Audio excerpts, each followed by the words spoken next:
Mis padres abandonaron mi evento para asistir a la actuación de mi hermana. Cuando ese evento fue transmitido en vivo por televisión, finalmente se dieron cuenta de que era mi boda. Papá amenazó con el divorcio, mamá se desmoronó, mi hermana explotó de ira y ahora. En Monterrey, Nuevo León, un lugar donde las familias suelen estar presentes las unas para las otras sin dudarlo, todo lo que creía sobre la lealtad colapsó la noche en que mi vida se suponía que cambiaría para mejor. Mi nombre es Fernanda de la Fuente, y lo que me sucedió comenzó con una elección que mis padres hicieron tan casualmente que todavía siento el aguijón cada vez que pienso en ello. Los había invitado a algo que describí como importante, algo que esperaba que finalmente los hiciera mirarme con el mismo orgullo que siempre habían reservado para mi hermana. En lugar de preguntar cuál era el evento o por qué importaba, anunciaron que asistirían a su actuación porque, en sus palabras, ella los necesitaba más. No discutí esa noche, y no revelé lo que había planeado, aunque sabía que la verdad saldría a la superficie eventualmente. Lo que no esperaba era el momento en que sucedió, o la forma en que desgarró las relaciones que había pasado años tratando de reparar. Cuando comenzó la boda y las cámaras empezaron a grabar para la transmisión local organizada por alguien a quien realmente le importaba, las palabras que salieron de mi padre golpearon más fuerte de lo que estaba preparada. Él miró la pantalla y dijo, ¿es esa su boda? Mi madre siguió con, ¿cómo pudo hacernos esto? Mi hermana reaccionó con, apaguen eso ahora mismo. Esas fueron las primeras grietas en una noche que rompió cada pieza frágil que quedaba entre nosotros. La historia que sigue no es delicada, y no es la versión que nadie en mi familia esperaba enfrentar. Si quieres más historias contadas con honestidad y verdad emocional, sigue este canal para que nunca te pierdas el próximo capítulo. Antes de que todo colapsara, crecí en lo que parecía una familia ordinaria en Monterrey. Aunque la realidad detrás de esa apariencia se reveló lentamente a medida que crecía, nunca creí que mi infancia fuera extraordinaria. Sin embargo, llevaba una conciencia silenciosa de que el afecto no caía equitativamente en nuestra casa. Entendí esto mucho antes de tener el vocabulario para describirlo. Mi madre parecía orbitar alrededor de mi hermana de una manera que se sentía intencional, incluso si nadie nunca lo llamó favoritismo en voz alta. Era un patrón tejido en la vida diaria, lo suficientemente sutil como para pasarlo por alto, pero lo suficientemente persistente como para dar forma a la manera en que me veía a mí misma.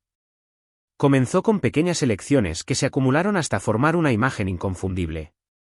Mi hermana, Melina Garza, llegó al mundo 3 años antes que yo, y por lo que entendí, se convirtió en el centro de gravedad casi de inmediato. Observaba a mi madre iluminarse cada vez que la gente elogiaba a Melina por cualquier cosa que hiciera, mientras que elogios similares para mí apenas ganaban un asentimiento. Uno de los primeros ejemplos que se quedó conmigo sucedió durante una feria de arte escolar. Tenía 8 años y estaba emocionada porque mi dibujo había sido seleccionado para una pequeña exhibición. Caminamos por el pasillo, y mi madre parecía genuinamente impresionada hasta que vio un cuenco de cerámica que Melina había hecho para un proyecto diferente. Se movió hacia él tan rápido que me encontré hablando al aire, y pasó los siguientes 10 minutos discutiendo colores de esmalte con ella como si nada más existiera. Me paré junto a ella y me pregunté cómo la admiración podía desvanecerse tan rápido. Unos años más tarde, el mismo patrón resurgió durante una noche de premios de la escuela secundaria.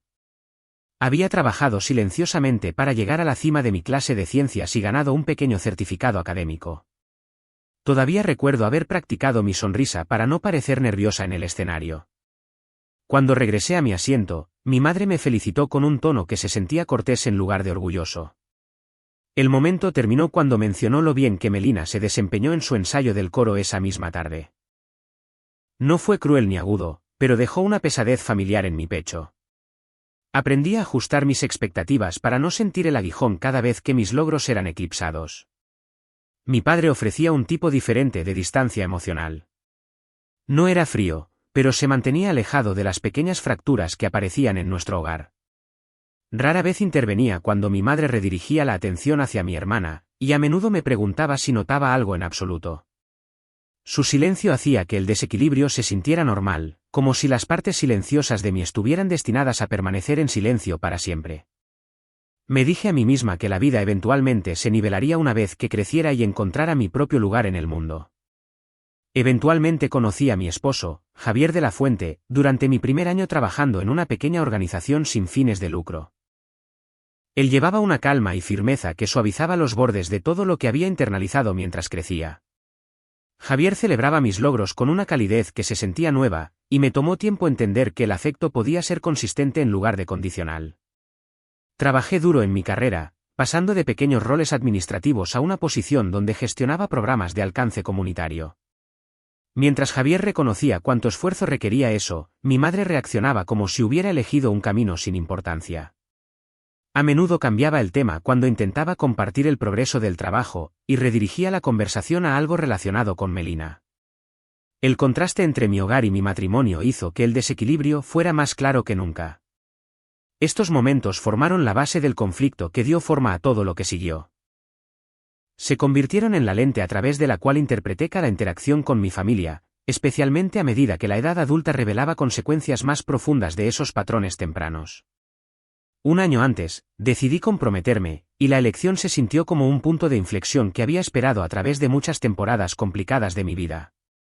Javier me había propuesto matrimonio en un momento tranquilo que conllevaba una sinceridad genuina en lugar de espectáculo, y acepté con un sentimiento que mezclaba emoción y alivio.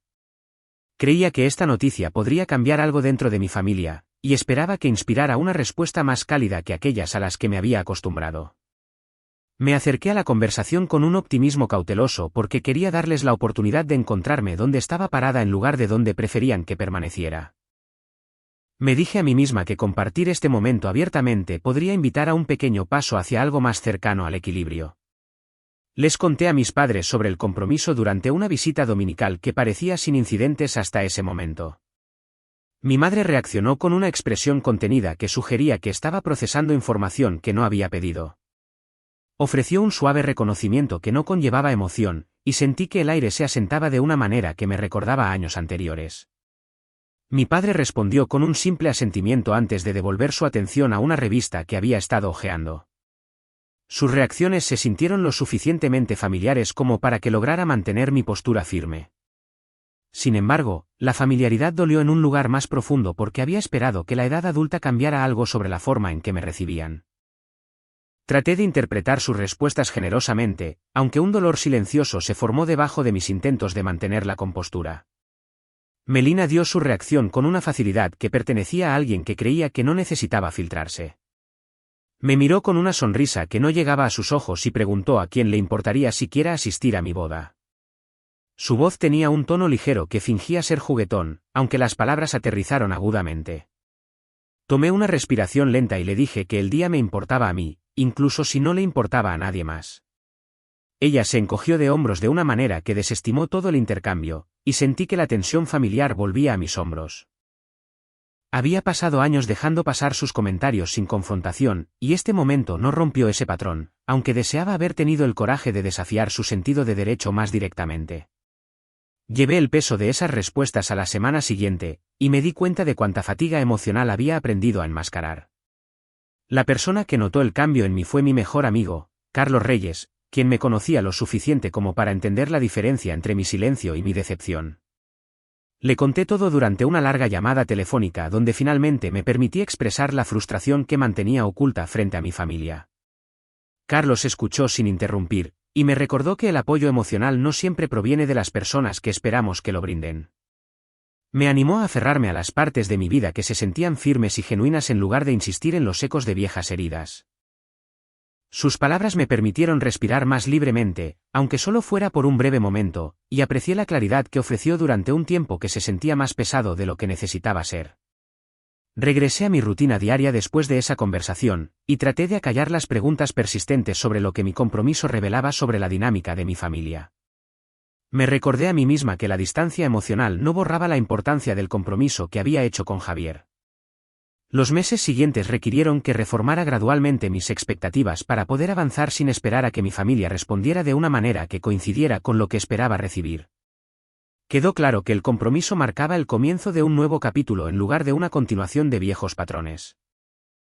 Y esa comprensión se asentó en mis pensamientos con sorprendente claridad. Hace 6 meses, comencé a prepararme para mi boda con el tipo de determinación que proviene de años de ser pasada por alto. Quería que la ceremonia se sintiera genuina y fundamentada, algo que me perteneciera a mí en lugar de ser una ocurrencia tardía apretada entre los brillantes focos de mi hermana. Cuando se fijó la fecha, decidí enviar a mi familia un mensaje que simplemente decía que tenía un evento importante por venir y que su presencia me importaba más de lo que me gustaba admitir. No nombré el evento porque quería ver a quién le importaba lo suficiente como para preguntar antes de darles los detalles. Mi teléfono vibró menos de un minuto después. Mi madre respondió con absoluta certeza que la noche que había elegido resultaba ser la misma noche que la actuación de Melina, y que mis padres necesitaban estar en la audiencia para apoyarla. Miré su mensaje por un momento, dándome cuenta de que no se había molestado en preguntar a qué los estaba invitando o por qué lo describí como importante. Mi padre envió una breve confirmación de que entendía el horario y que asistir al espectáculo de Melina tenía sentido para la familia. No había curiosidad en ninguno de los mensajes, solo una suposición de que mi vida podría cambiar por la de ella cada vez que fuera necesario. Melina siguió unos minutos después y preguntó si esto era otro intento de hacerla sentir culpable por tener una carrera real en las artes. Añadió una línea que golpeó más profundo de lo que esperaba cuando preguntó si alguien siquiera notaría si celebraba un evento sin mencionárselo a la familia. Sentí un tirón fuerte detrás de mis costillas porque me di cuenta de que ella creía en sus propias palabras. Ella había construido un mundo entero donde yo existía solo cuando estaba parada detrás del escenario sosteniendo algo que ella pudiera necesitar. No respondí a ninguno de ellos. Quería que el silencio se asentara entre nosotros porque el silencio revelaba más de lo que las discusiones jamás podrían. Si realmente les importara, se comunicarían de nuevo. Y si no lo hacían, su elección confirmaría todo lo que había dejado de lado durante años. Me recordé a mí misma que la boda era para mí y para Javier, y que la aprobación de personas que nunca habían estado presentes no cambiaría el significado del día. Una semana después, Carlos pasó después de terminar un turno tarde en la estación. Le conté sobre los mensajes y lo rápido que llegó el rechazo. Escuchó con la misma calma que siempre traía a los momentos tensos y me recordó que algunas familias solo notan el valor cuando alguien más lo señala. Cuando le dije que me preocupaba que la ceremonia se sintiera pequeña sin la familia extendida, Carlos dijo que la estación había estado experimentando con segmentos de estilo de vida locales y que buscaban historias comunitarias con corazón. Dijo que podría hablar con su productor sobre cubrir la ceremonia de una manera respetuosa si quería que el momento fuera presenciado por más de un puñado de personas. Su oferta me sorprendió porque la hizo sin lástima ni obligación. Se sintió como si alguien fuera de mi mundo le estuviera dando al día la importancia que mis padres se negaban a reconocer. Le dije que necesitaba tiempo para pensar porque no quería atención por el simple hecho de tener atención. Quería una boda que reflejara en quién me había convertido después de crecer a la sombra de un hogar que pasaba por alto cualquier cosa que no brillara en el escenario. Pasé el resto de la noche revisando la lista de invitados y finalizando detalles que hacían que la ceremonia se sintiera más como un hito que me había ganado. Sabía que mis padres lo ignorarían. E incluso aunque la comprensión dolía, también me estabilizó. Su ausencia no disminuiría lo que significaba el día, no después de todo lo que había costado llegar a este punto. El día de la boda finalmente llegó. El día se abrió con un sentimiento que había esperado demasiado tiempo para reclamar como mi propia versión de paz. La estación de televisión local llegó temprano, trayendo el equipo completo y el personal que Carlos había ayudado a organizar. Instalaron cámaras, ajustaron ángulos y coordinaron con los invitados para entender los momentos clave de la ceremonia. Me hice a un lado y observé, dándome cuenta de que, aunque mi familia estaba ausente, todavía había personas que realmente se preocupaban lo suficiente como para presentarse y asegurarse de que mi día estuviera completo. Javier tomó mi mano y me dijo que mientras nos tuviéramos el uno al otro, este día ya tenía su significado. Cuando comenzó la ceremonia, traté de mantenerme anclada en el momento. La calidez de nuestros amigos, la sinceridad en sus deseos y la atmósfera que nos rodeaba hicieron que el día valiera la pena atesorar. Sin embargo, en el fondo, todavía sentía el vacío que mis padres habían dejado atrás. Cada vez que mis ojos se movían por el espacio, rozaba la verdad de que habían elegido estar con Melina en lugar de conmigo. No quería romper el ambiente para nadie más, así que llevé ese dolor en silencio. Mientras la ceremonia continuaba, detrás del escenario en el lugar de la actuación de Melina, se había encendido un televisor para seguir las noticias antes de su espectáculo. Cuando mi imagen apareció en mi vestido de novia en la transmisión en vivo, la habitación entera se congeló. Nadie en mi familia lo había sabido de antemano, y la conmoción rápidamente se transformó en caos. Mi papá reaccionó primero. Miró la pantalla y preguntó, ¿Es esa su boda? Mi mamá se acercó, cubriéndose la boca mientras susurraba con incredulidad, ¿cómo pudo hacernos esto? Melina estaba parada detrás de ellos, su expresión oscureciéndose instantáneamente. Ella espetó, apaguen eso. Un miembro del personal detrás del escenario bajó lentamente el control remoto, pero antes de que pudiera apagar el televisor, mi papá se volvió hacia mi mamá con la ira creciendo en sus ojos. Dijo que si ella lo había sabido y se lo había ocultado, sería imperdonable. Mi mamá entró en pánico, insistiendo en que no tenía idea. Sus voces resonaron a través del espacio que se había estado preparando para la actuación de Melina, y la tensión atrajo miradas de todos a su alrededor. Melina, incapaz de soportar que la atención se alejara de ella, perdió los estribos y me acusó de arruinar intencionalmente su gran noche para castigar a la familia. Mientras tanto, yo estaba parada en medio de mi ceremonia, sonriendo hacia la cámara. No tenía idea de que esas palabras resonaban a solo unas cuadras de distancia. Todo lo que sabía era que, incluso sin mi familia presente, la ceremonia continuaba con la sinceridad que había esperado. Javier apretó su agarre en mi mano mientras intercambiábamos votos. Lo miré a los ojos y sentí que, por primera vez en muchos años, era verdaderamente elegida. Y aunque aún no sabía qué pasaría cuando mi familia se diera cuenta de lo que habían visto, me mantuve firme porque ese día nos pertenecía a nosotros, no a nadie más. Después de la boda, las secuelas se extendieron por Monterrey más rápido de lo que esperaba. La transmisión había llegado a muchas más personas de las que imaginaba, y en cuestión de horas, toda la ciudad parecía moverse con un tema compartido. Las conversaciones flotaban en los pasillos de los supermercados, los cafés se llenaban de murmullos bajos y los compañeros de trabajo enviaban mensajes cautelosos preguntando si estaba bien. Mi nombre estaba repentinamente atado a un momento que se sentía tanto profundamente personal como públicamente expuesto, y la atención creó una extraña mezcla de validación y agotamiento.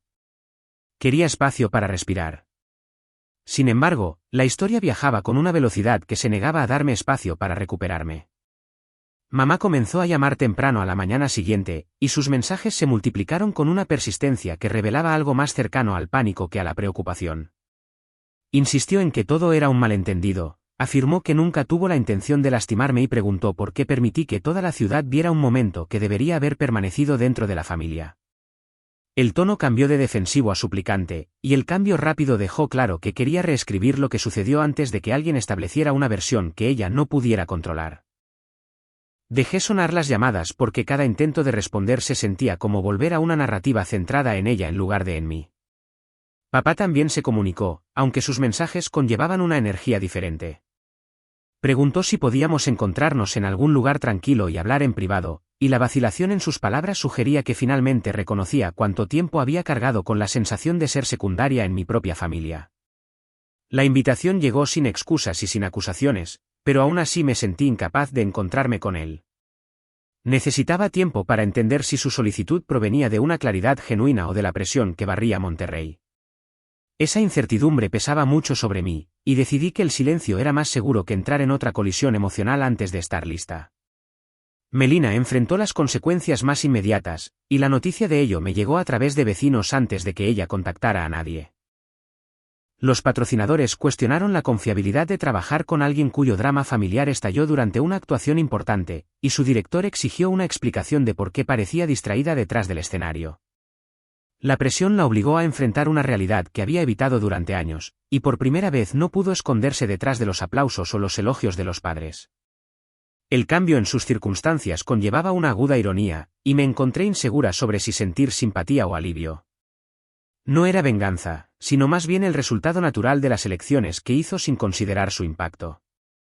Javier notó cómo la atención me afectaba antes de que yo dijera una palabra, y él intervino con la calma y firmeza que habían anclado nuestra relación desde el principio.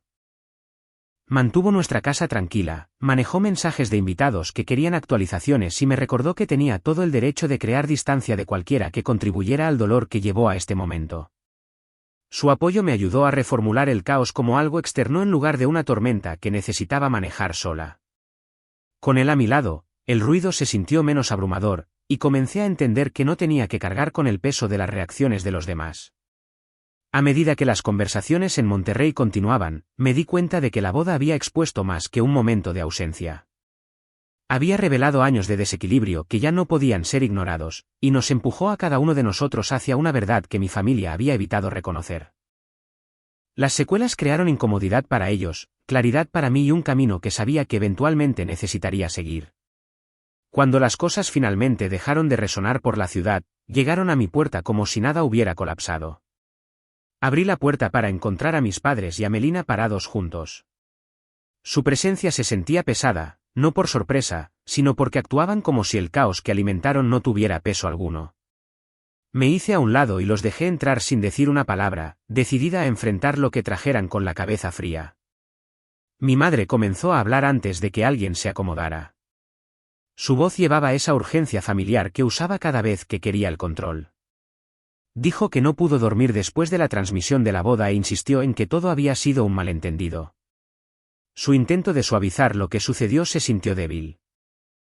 Escuché sin interrumpir porque necesitaba que ella mostrara sus propias intenciones antes de revelar las mías. Mi padre esperó a que ella terminara, y el espacio tranquilo que dejó después se sintió más fuerte que todo su discurso. Finalmente dijo que quería entender por qué mantuve la boda en privado. Su tono conllevaba una especie de arrepentimiento que sonaba real pero llegó demasiado tarde. Le dije que no había ocultado nada. Repetí la simple verdad de que nunca preguntaron qué era el evento. Expliqué que les había dado todas las oportunidades para que les importara. Sin embargo, cada vez se volvieron hacia el mundo de Melina sin dudarlo. Melina se cruzó de brazos y preguntó si todo esto era alguna lección que intentaba enseñar. Su voz subió mientras cuestionaba por qué mi boda necesitaba estar en vivo por televisión.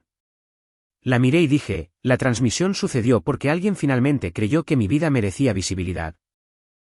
Le recordé que ella desestimó mi compromiso y trató la idea de mi matrimonio como olvidable. Sus ojos se movieron, pero forzó una sonrisa que no duró mucho.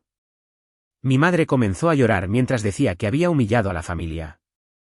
Le dije que simplemente había vivido mi vida y que su humillación provenía de sus propias decisiones. Ella insistió en que solo había estado apoyando a Melina. Respondí que el apoyo se convierte en favoritismo cuando borra a otro hijo por completo. Ella no tenía argumento para eso y su silencio reveló más que cualquier excusa. Mi padre se aclaró la garganta y dijo que ya no podía negar el patrón. Confesó que había visto a mi madre priorizar a Melina durante años mientras él permanecía pasivo. Su voz conllevaba vergüenza cuando admitió que no pudo proteger el equilibrio en nuestro hogar. Luego dijo las palabras que ninguno de nosotros esperaba escuchar. Dijo que quería una separación porque no podía continuar viviendo dentro de una estructura que lastimaba a ambas hijas mientras fingía que no se había agrietado. Mi madre lo miró como si cada pieza de su base se hubiera movido debajo de ella. Melina reaccionó culpando a Javier por influenciarme. La detuve y le recordé que había manejado mi vida mucho antes de casarme. Expliqué que la independencia no es manipulación y que su ira provenía de perder el protagonismo. Intentó discutir, pero su voz vaciló cuando se dio cuenta de que sus patrocinadores ya se habían alejado de ella después de la transmisión. Susurró que todo se estaba desmoronando por mi culpa.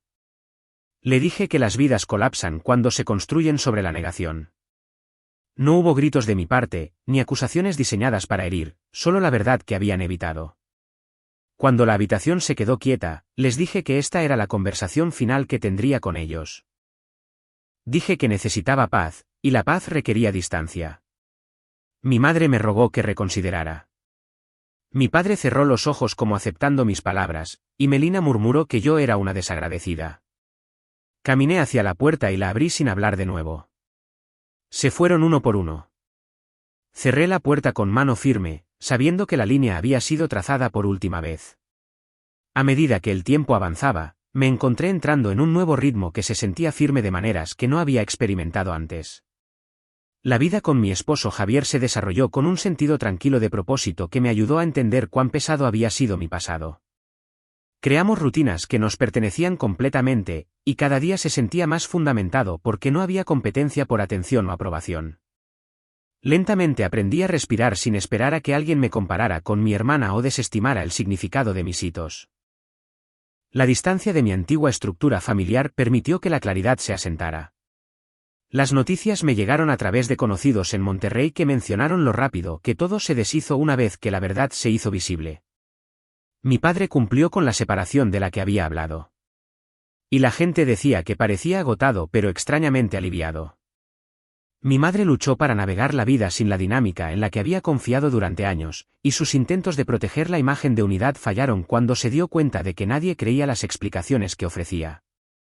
Melina intentó reconstruir su influencia, pero los patrocinadores dudaron en asociarse con ella. Perdió varias asociaciones porque el escándalo la hizo parecer inestable ante empresas que valoraban la confianza pública. Su reacción fue predecible según aquellos que todavía se cruzaban con ella. Culpó a la industria, al momento y a mí, nunca reconociendo las elecciones que crearon el colapso. Escuché estas cosas sin sentir amargura porque la distancia había crecido lo suficiente como para separar su confusión de mi paz. No me arrepentí del límite que establecí. Honré lo que necesitaba por primera vez, y la decisión fortaleció cada parte de mi vida presente.